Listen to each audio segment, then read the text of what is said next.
أعوذ بالله من الشيطان الرجيم. بسم الله الرحمن الرحيم.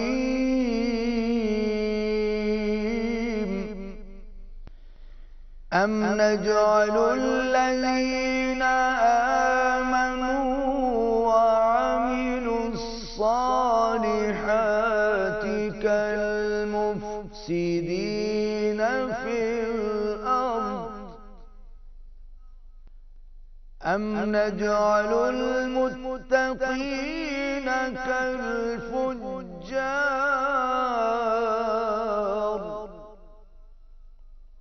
كتاب أنزلناه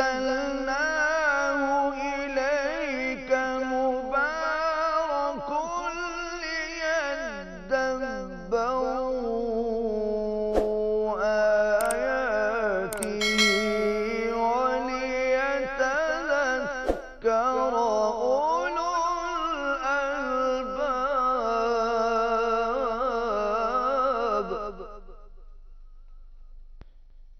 ووهبنا لداود سليمان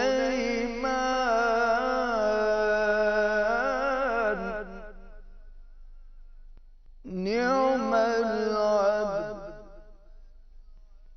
إنه أواب.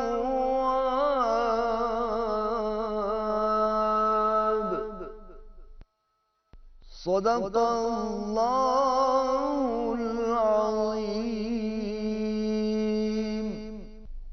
नाज़रीन सामीन, आज के सबक में हमने सूरह साद की आयत 28 से लेकर 30 तक पढ़ी। बाद में आपने इन्हीं आयत की तिलावत भी समाअत फरमाई। आज की तिलावत में जो लहजा इस्तेमाल हुआ उसका नाम है सीक़ा। नाज़रीन, इसी के साथ हमारा आज का सबक ख़त्म होता है। आइंदा सबक में आपसे मुलाकात होगी। उस वक्त तक के लिए